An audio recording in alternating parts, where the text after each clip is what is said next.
What's up, Big Dawg? Have you ever had your athletes, or if you are a pass rusher or a defensive lineman, period, have you ever gotten a season and you tend to start forgetting some of the stuff you worked on in the offseason? The pass rush moves you worked on, dealing with the double team, reach blocks, RPOs, your best pass rush moves, your go-tos, your counters, all that stuff you worked so hard for in the offseason, you tend to start forgetting. This is why, for my coaches and athletes, this is why Zooms are very important.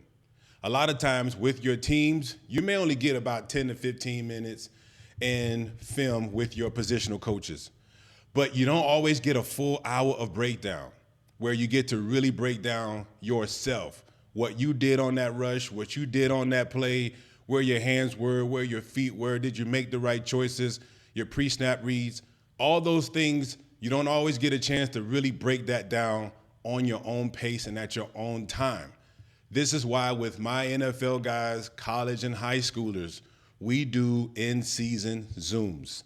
When I was an athlete, I wish I had that. I wish I had something to where I can actually take my time, ask all the dumb questions I needed to ask, so that on my pace and in my time, I could fully understand what I needed to do, what I needed to fix, and how I could fix it. Big Dawg, I highly recommend for you to have an in-season Zoom session, and I would love to help you. Go to bigdawgfootball.com, and you're gonna see Zoom in-season sessions. Click there, let's set up, let's get together, and let me help you be the best dog you can be at the line of scrimmage. You know what time it is, let's go to work. Work, work, work, let's work. Work, work. What's up, Big Dawg? This is Coach Roll, and we are back in the lab again with another episode of Big Dawg Trench Talk. Today's topic, we're going to get right into it. Today's topic is called dealing with the double. Dealing with the double. The double team has been and always will be one of the toughest things that a defensive lineman has to deal with. Dealing with the double, right? In some cases, a lot of guys say it's not fair, it's not right. How do you put two guys on one guy? But if we know better, it's a compliment. You've got to put two guys on me to attempt to try to slow me down, right? We can see it that way too. Either way is tough to deal with, and we're going to break it down today as to, against the run, how do we deal with the double team? Before we can get into dealing with the double team, we have to now start to define the double team, because the double team has been changed in the way that it is used or how it is used in the run game, right? So when I grew up, the double team was just a base double. It was a straight downhill double, which was pretty much a center guard combo, a guard tackle combo, or a tackle tight end combination. Whichever, it was those two offensive linemen against one defender and moving them to the second level. When I say second level, I'm talking about the level of the linebackers. So we saw a lot of I formation offenses, ISO plays out of I formation, which pretty much means they're isolating the mic, so you could double the center and guard, and they can stay on that because the fullback would lead up to take the isolated backer, right? That's how it was. So the double team, there was no double up or double off or bump and get off. When I played, they stayed on you, which made it very difficult most of the time, okay? But things have changed. So a double team is, simply put, two offensive players that are working together against one player to relocate them, to move them, to create bubbles, and make space for that running back. So now, because of the zone concept, because a lot of the passing games or offenses wanting to be balanced without having to put an H-back or a fullback in the game all the time, now you have the zone concepts where the doubles are now moving. We call them, or I like to call them, scoop blocks. Depending on the flow of the ball or the flow of the play, you're talking about center and guard scooping right, where they double and one of the offensive linemen work to the second level, they work to the backer, right? Because in nowadays game, offensively, there aren't a lot of I backs anymore. There's offset backs, there's near backs, there's far backs. And a lot of times, if there isn't a fullback in the game or an H-back in the game, then the guard has to be the new fullback. The tackle has to be the new fullback, and they now have to work up to that second level. So when you're talking about a zone right concept or a zone left concept, one of those linemen have to work up to that linebacker. They have to work up to the second level, and that double moves with the flow of the ball. Depending on where the flow of the ball is going, the double is moving with that flow. You also have down doubles a lot of times where you'll have a player, an offensive player in front of you if you're a defensive tackle, and that guard's job is to hold you up, and that offensive tackle's job is to double and wipe you down, right? So now you have like a setup double where the one guy's holding you up, the other guy's wiping you down and trying to pretty much clean everything inside you. So if you're a 3 technique and you have the guard in front of you and here comes this offensive tackle, he wants to double you to the nose. He wants to double you to any inside flow that's coming to use you and cut you off from anybody scraping or pursuing over the top of this offensive play. So you'll have a down double, so to speak, right? So you have your base double or straight ahead double. You have your scoop double, which is a moving double. And then you have that down double, right? To where their job is to wash you down completely and work to cut everything off from any kind of crossface or backside pursuit. So there are more doubles, but fundamentally speaking, those are the ones we get a lot. Okay, we get a lot of those. Straight ahead, scoops, double downs, okay? But now they are doubling to a backer or doubling to the second level. You also have bumps, right? To where it's not a true double.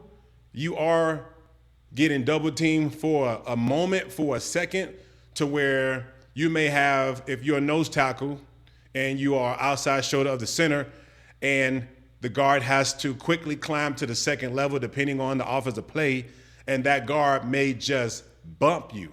That guard will bump you over so that the center can seal you and remove you out of the play, creating gaps for the running back. So that's a bump. The guard will bump the nose over so the center can take over so that the guard is free to climb to the second level. So you have bumps. It has changed so much with this offensive scheme now to where you have to know how to be able to deal with those different doubles because they aren't the same. When I got to college and they started running a lot of stretch concepts, okay, then I couldn't deal with a scoop double the same way I dealt with a base double. They were two different double teams, right? And so I quickly found that out that, Big Dawg, those are not the same doubles. And you have to be aware of which double you're dealing with so that you can be effective in how you're dealing with the double. And that is our first point that I'm going to make today is awareness. There are 3 very important ways, Big Dawg, coaches, that you are going to be able to deal with the double team. This is more informative today. And hopefully you can apply a lot of what I talk about today in today's podcast. 3 ways, and I'm going to categorize them and break them down with 3 A's. The first A is awareness. You have to be aware of what kind of double you're getting and if you think you're going to get one. Okay, this speaks to pre-snap read. You hear me talk a lot about pre-snap read. And it's hard to deal with something I didn't know was coming. Okay, so awareness is the first A. The second A, really 2 A's, is aim and adjust. Aim and adjust. I put them together because they're pretty much the same thing. Aim and adjust. Okay, they're slightly different, but they have the same function, aim and adjust. So the second A is aim and adjust. Once I am aware of the double, I need to aim and adjust myself so that I can deal with the kind of double I'm getting ready to get. And a lot of times that's going to require for us to aim our bodies, adjust our track, and adjust our alignment. The last A is attack. Now we have to attack this double. We can't wait for the double to come to us. We must attack it. We have to get ahead of it. We have to be proactive, which we have already been in our adjustment. And now we have to be relentless in our pursuit to do what? To stop the double, not necessarily make the tackle. And I'm all for making the tackle, but it's hard to make the tackle if you haven't attacked the double. The first thing you have got to do is attack that double. Once you attack the double after snap, now hopefully we can either make the play or make the tackle. So those are my 3 to 4 A's, call it triple A, that's going to help you deal with the double. Awareness, aim and adjust, they're the same function, and attack. Let's talk about awareness. This is huge. This is probably one of the biggest ones, is that you have to be able to be aware. You have to identify if a double's coming. What are some ways you can identify if a double is coming? First, I hope you're watching film, because in watching film and really breaking down the team that you're playing against, hopefully you are paying attention to what formations, what personnel groupings do they have where they typically run some type of double concept. What is that? Okay, it might be a I-back or a pro set, which is I-backs with a tight end, 21 personnel. Let's go back. Let's go way back, okay? And you'll see the Niners run that every now and again. You'll see some teams still go straight old school because it still works. 21 personnel, I-back pro set, 2 running backs, 1 tight end. And they'll still run downhill on you, inside tackle or even weak. Shoot, you'll even see a YY, or what some teams call a YU, with the I-back set, quarterback under center. It still works. It still works. No doubt about it. But a lot of times, if you see a tight end on the line or 2 tight ends on the same side, I highly recommend you anticipate the double. The double is coming. You might say, well, what if it doesn't come? At least you was prepared for it, because I'm getting ready to attack this guy in front of me with all I got, because this double is coming. And if that turns out to be a solo block, perfect. If the double does come, I was already ready for it. You have to be aware. So what formations, what personnel groupings do you see, have you seen in their film that's going to help you identify on the field when that double is coming? They may double with no tight ends. They may not need a tight end. They may have that tackle come down on that 3 technique and double with the guard, right? Because they're running some kind of zone option. Okay, I'm not saying that they only double with a tight end. They may double with 10 personnel. They may double with 20 personnel. They may have a running back and an H-back. They may be in split backs. I don't know. But you have to be aware. You have to prepare yourself to be able to identify when that double is coming. And such is life. We have to be prepared for what's coming. We have to be aware. We've got to do our research. We've got to do our work.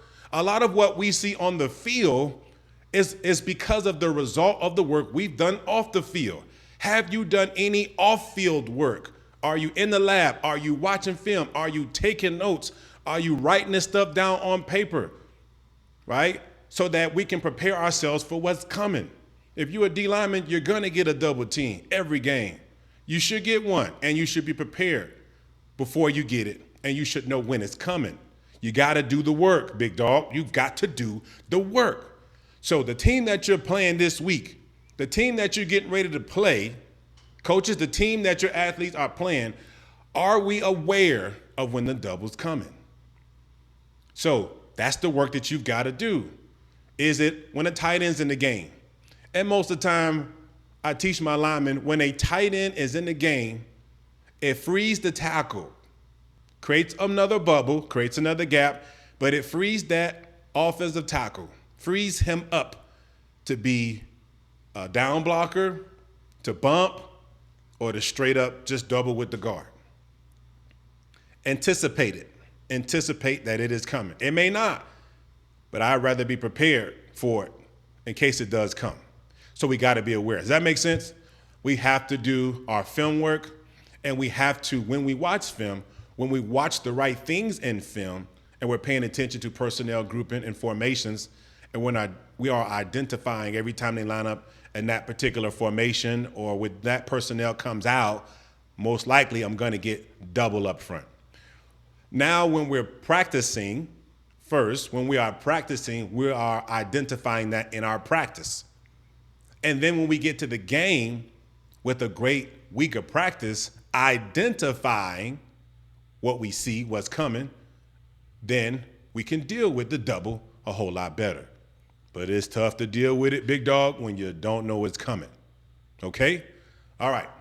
Let's move on to number 2, which is adjust and aim. Aim and adjust.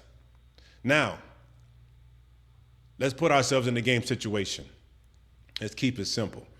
It's eye backs. Tight end is to my side. I'm a 3 technique. We're playing let's just call it a 4-3 defense. And that tight end is to my side. I'm assuming that tackle's going to come down because the tight end added a gap, added a bubble, in most cases, slid the defensive end over, widened him out to an alignment, a 9, outside the tight end. So now I'm thinking that tackle's coming down. And his eye backs, it's a double coming.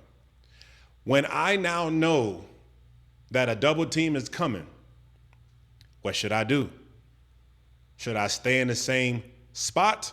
Do I stay in the same place? Aim and adjust. Adjust and aim. What do I do?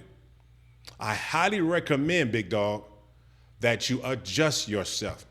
Depending on how the offense is running this play and depending on your coordinator, okay, it has to make sense with your coordinator. Understand that when it comes to the double team, it is not just you dealing with the double. It is you and the linebacker behind you. It is not your job solely to deal with the double. Oftentimes, the sooner the linebacker comes and attacks the line of scrimmage, the sooner that double has to come off of you. The sooner that player, offensive player, will come off of you and work to the second level.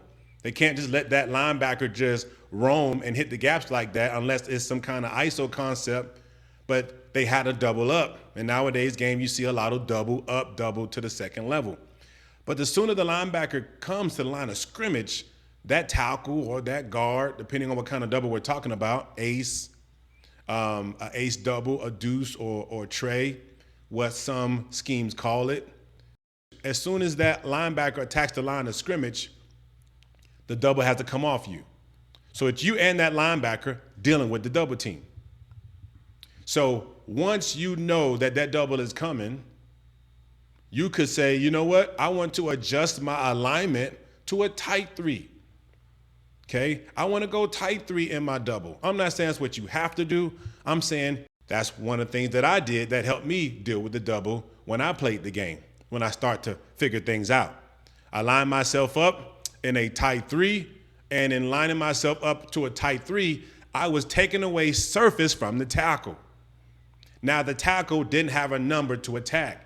I slid myself over. I got into a thicker 3, which means my inside foot was down the crotch of the guard so that it made that double tougher for the tackle, right? And now I can focus and aim myself to give this guard all of me before that tackle came down. By me adjusting to a tighter 3 technique, now the tackle had to travel a little bit, and by the time that tackle came down to me, I was already knocking the guard back. So a lot of times, making the adjustment can help you aim yourself and to be more effective by giving more of the guard, giving yourself more of the guard and less of the double or less of the tackle that's coming down. Does that make sense? In some cases, if the offense was more, not really eye backs, now we're talking shotgun and offset back, more far backs or near backs. And I'm thinking to myself, well, here comes the tackle. The tackle's coming down, more so not really doubling up, but he's washing down. So the guard's holding me up and the tackle's washing me down. What should I do? In some cases, I would line up in a 4-eye. I would line up thicker to the tackle. I would adjust and aim. I would adjust my alignment and aim my attack. I would adjust my alignment and aim my attack. So I'll get into a 4-eye, which now I have a man handstand to the tackle, okay?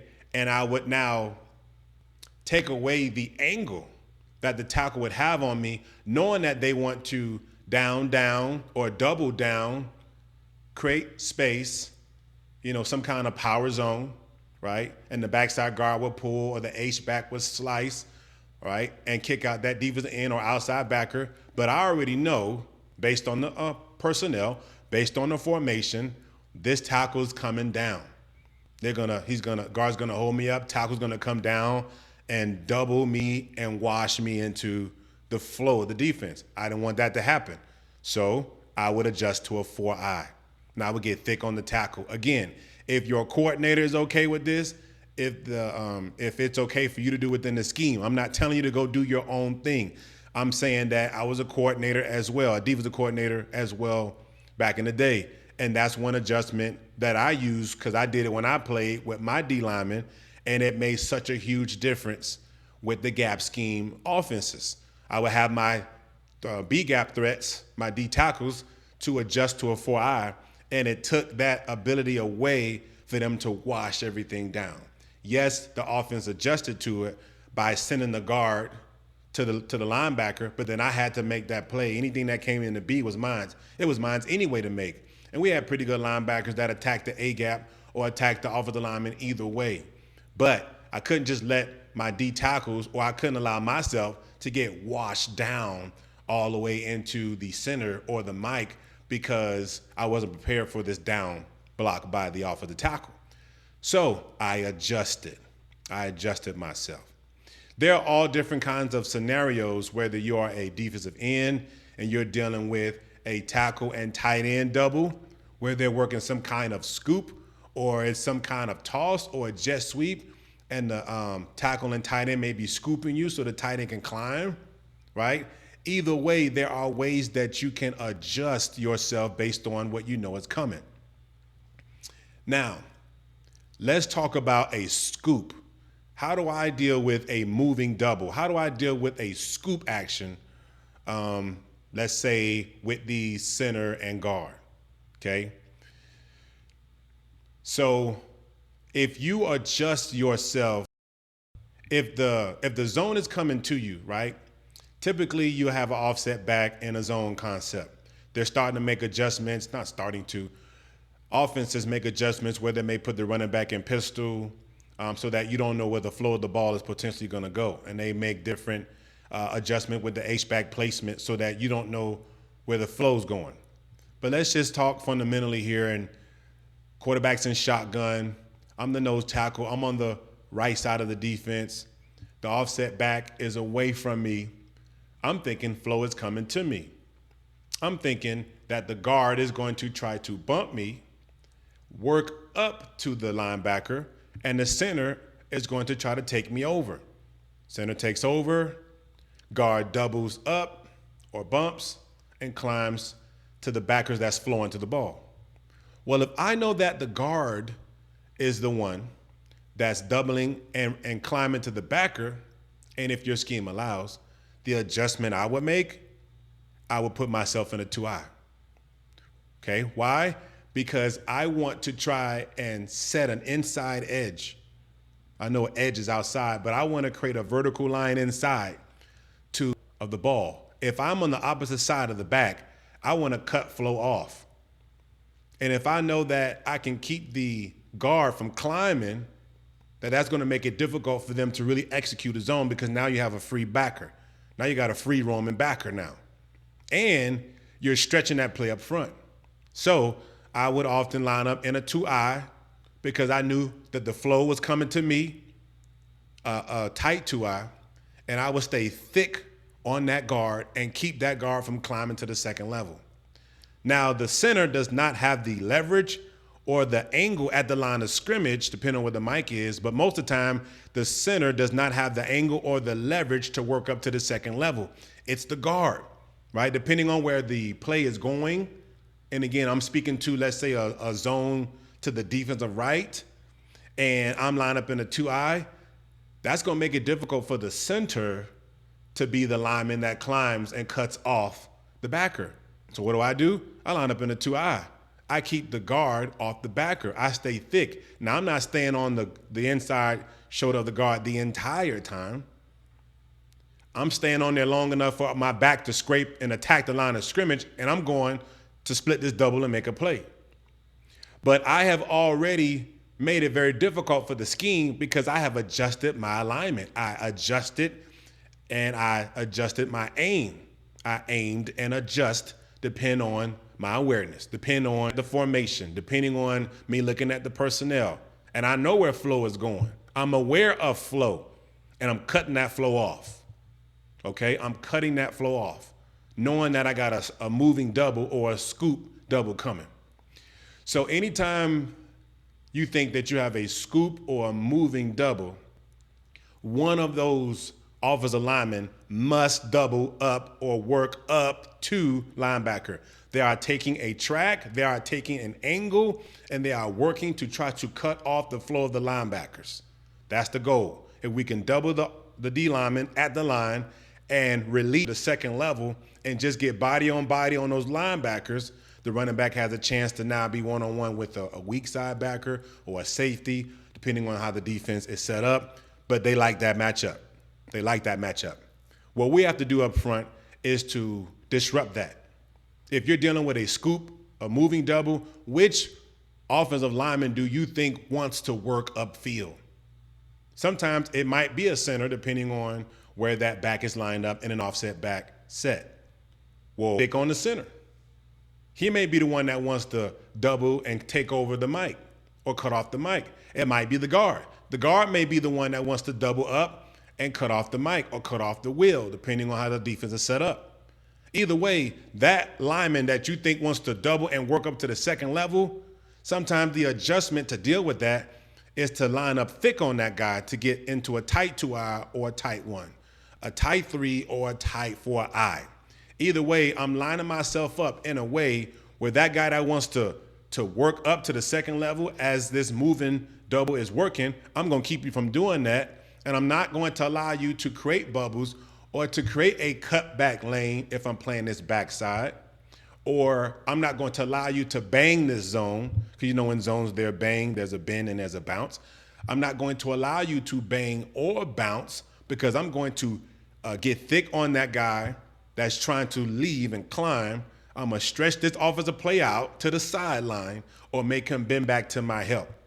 That stuff starts. Playing it like that, attacking it like that starts with your awareness and your ability to properly adjust and aim yourself, to adjust and aim your attack. You got to get in the lab. You got to watch football. Most great defensive linemen are great offensive linemen. I'm going to say that one more time. Most great defensive linemen are great offensive linemen. And I'm not necessarily saying that they have offensive line technique, but what they do know is what the offensive lineman is trying to execute. That defensive lineman knows how these center and guard or guard and tackle is trying to actually work up to the second level. They know their function. They know how they're firing. They know how they are working. And by you already knowing that, you can now adjust yourself and attack it differently, knowing what that offensive lineman is trying to do. It's very difficult to beat somebody you don't know. It's very difficult to stop someone that you don't know their skill set, you don't know their track, you don't know how they're trying to attack you. It's very difficult because everything becomes new. Everything becomes, kind of new to you because you wasn't expecting it. You're not aware of it. So now you're playing catch up the entire play. Can't play like that. You can't always think that you can, come back from behind, or you can play 2 steps behind and be effective. Yes, it happens sometimes, but it shouldn't happen consistently. So we've got to be aware, and we have to be ready to aim and adjust. So the second part with the double is being able to aim and adjust yourself according to the defense, according to what the scheme allows you to do. Okay, you got to ask the coach, what can I do? If I know the flow is coming to me, I know I'm getting a scoop, what can I do? Can I get thick on the guard in a 2-eye? Can I get thick on the tackle in a 4-eye, or whatever? What does the scheme allow me to do? Because I'm identifying that the flow is coming to me. I'm identifying that the flow is going away. I'm identifying that a double is coming straight. How can I adjust myself within this to make me more effective at the point of attack? Now, the third A is attack. How do we attack the double? Now, the double takes 2. The double team takes 2 people. So at the foundation of dealing with the double, obviously you're already aware and you've adjusted and aimed yourself. The foundation of dealing with the double is to attack one. Double teams work very well when the offensive linemen are within hip to hip of each other. When they can work side by side to an extent, because one has to climb to the second level, if they can work closely with each other, that double most of the time is going to be successful. How do I put one of these offensive linemen on another level? How can I put the guy in front of me that I have aimed and adjusted myself in front of?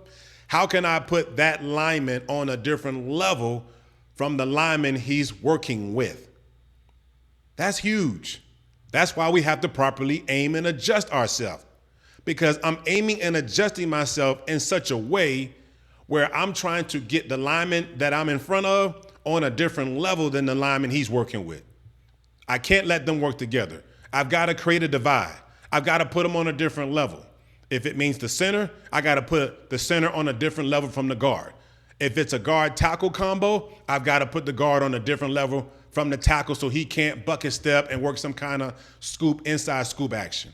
Whatever it might be, the tackle and the tight end, if I'm in a 6-eye or whatever the case may be, I've got to put the tight end on a different level from the tackle. I cannot let them form a line. I cannot let them work hip to hip, work foot to foot with each other. That's why a lot of times I'm identifying that stuff already in the split. I already see how tight your splits are. I already see how wide your splits are. There's no way you're working together with that other lineman that's 2.5, 3 feet away from you. I better be too quick for you to be able to do something like that, for y'all to work together and y'all are about 3 feet away, a yard away from each other. Ain't no way I'm gonna let that happen. But when you see that 1 foot split, that foot to foot split, 1.5 foot split, when you start seeing this stuff and now you are aware that it's coming, I'm getting ready to punch somebody hard because I'm making sure y'all are not working together. I apologize ahead of time to the lineman that's in front of me because I know that guy's coming down, and before he comes down, I'm getting ready to give you all I got. I'm picking one. Which one we attacking? Which one are we gonna give 1,000 pounds of pressure? Who gonna get it? Who gonna get this power? Who gonna get this punch? Gotta pick one. You gotta pick one. Even if you don't understand concepts, you don't understand offensive schemes just yet, though you need to. Even if you're not there yet, big dog, pick one. Who you gonna give it to? Who gonna get these hands? Who gonna get this 1,000 pounds of pressure that you finna come soon as this ball gets snapped? Because you wanna make sure that you put them on a different level. Make sure they are not working together, lock and step. Can't do it.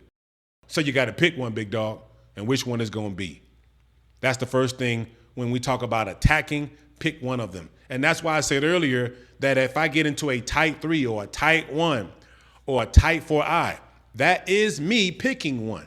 Whoever I line up thicker on, whoever I line up more on, I'm removing my surface away from the other guy, the double guy, and I'm actually trying to create as much of a one-on-one, a body-on-body basis by my alignment. Because we know offensively, depending on your alignment, that offense has to make an adjustment. You may be too far away from the doubling lineman to actually fully double. He may have to bump and climb. Or you might be positioned in such a way where they have to switch who climbs to the second level because of how you made or adjusted your alignment. Remember, your alignment forces O-linemen to adjust. They have to adjust. And them having to adjust may be the start of you dealing with the double. When they have to adjust instantly like that, at the line of scrimmage like that, because you made an adjustment based on your awareness that the double is coming, because they didn't know that you was going to make that adjustment. They didn't know you was going to shift over, a couple inches to deal with this zone. They got to be able to think on the go like that. And some offenses, some guys don't have it in them to do that. So that is a weapon. But creating a one-on-one situation within the double by lining yourself up more or thicker on a particular lineman, by picking one, can definitely make it challenging for a double team to be efficient. Very much so. Why? Because you are knocking one of those linemen off, right, and putting them on a different level. Now, when it comes to a base double, it is, and I'm sure you've seen the concept of the shock, the skinny, and the shed rip, right? Where you're punching that guy. When you feel that double coming, you turn your back to that down block, or you turn your back to that doubling lineman. You get skinny, which takes away surface from the doubling guy. And as soon as that lineman climbs, you rip in your gap and make the play. He releases, you replace him. He releases, you replace him. So you have that way. You have that way of what some people used to call at least, corkscrew, or turning your knee, or turning your back, or turning your hip towards the doubling lineman, attacking the guy that you are thick on, getting skinny, and giving your back to the doubling guy. That works very well. I've seen a lot of guys do it. I've seen a lot of pro guys do it. The college guys do it. The issue is that sometimes high schoolers and youth don't have that kind of strength. So we have to be careful about what we teach and who we're teaching it to. Just because the pro guys doing it, those guys have the strength. They worked on it time and time to deal with the double like that. I used to hear people say, take a knee, turn and take a knee. Everybody doesn't have the power to do that. Everybody does not have the strength to do that. And I'm not a big fan of it because it just takes a lot of core strength, takes a lot of stability, and a lot of power with your upper body to be able to. And I get the concept of going down to a lower level, right, and not giving that doubling lineman, the second lineman that's coming, surface, but everybody does not have the ability and the strength to do that. So we got to be careful what we're teaching and who we're teaching these techniques to when it comes to dealing with the double. However, attacking one and giving your back to the other is a great way to deal with a base double, a straight ahead double, okay? The scoop doubles. When you have a moving double, you cannot deal with the scoop double the same way you deal with a straight double. That's where I got into issues in college initially because I thought I couldn't recognize which double it was because I wasn't paying attention to the formation in the backfield at the time. Okay, like my freshman year. I knew a double was coming. I didn't know which way it was going. So, because I was dealing with the base doubles okay, when they started moving on me, I got in trouble. Why? Because I would turn to a lineman, which allowed the guard, for example, turn to the center, allowed the guard to release, and it gave the center my shoulder. So I was letting the guard now go and climb, and I was making it easy for, in this example, the center to seal me because I'm thinking that the double's coming straight, and I've kind of given myself away, allowing the guard to leave on a scoop action or a stretch concept. That did not work. Anytime it is a scoop that you're getting, stay square on scoops. I'm telling you, if you're getting a scoop there on scoops, because that allows you to stretch this zone. It allows you to put that guy on a different level, makes it hard for the guy in front of you to release to the second level. And if somebody else, if they adjust this double and somebody releases cavity at the line of scrimmage, you can now play back inside on that concept. You can cross the face of the guy who's trying to reach you. There are things you can, with the adjustment of the running back, when you stay square on scoops. Because typically when you're getting a scoop concept, it's because you got a zone. It's a zone coming your way. And a zone, remember, can bang, a zone can bounce, a zone can bend. And being square on scoops allows you to be able to play the bounce and to play the bang and to play the bend. So turning your shoulder, you're giving up that bound concept because it's not necessarily coming straight if it's a moving double. So how do we know that that kind of double is coming? You got to look at the formation, got to do your study, you got to watch your film, you got to take your notes, because then that's when I'm thinking to myself, it's a moving double. Who wants to leave and climb to the second level? Let me get thick on that guy and stay square. Why? Because it is a moving double. If it's not a moving double, if they're making it look like you're going to get a scoop and you don't, which happens on inside zone concepts, then at least you are square and you can bear down on the bump that's coming, knowing that, again, with zones, inside zones, outside zones, wide zones, split zones, that somebody's got to go. Somebody has to climb to the second level. And if we're strong enough to be patient and just hold that position and bungee back or snap back into my gap, when that guy leaves, I'm going to replace him. When he releases, I replace him. So we still got a good chance to deal with that double like that, even though it's a scoop or a zone. But you want to be square on scoops. You want to be square on scoops. Don't want to turn your shoulder. You don't want to corkscrew. It's where we get in trouble at. Want to be square on scoops. That's how I would attack. The most important thing when you are attacking the doubles is you have got to attack it.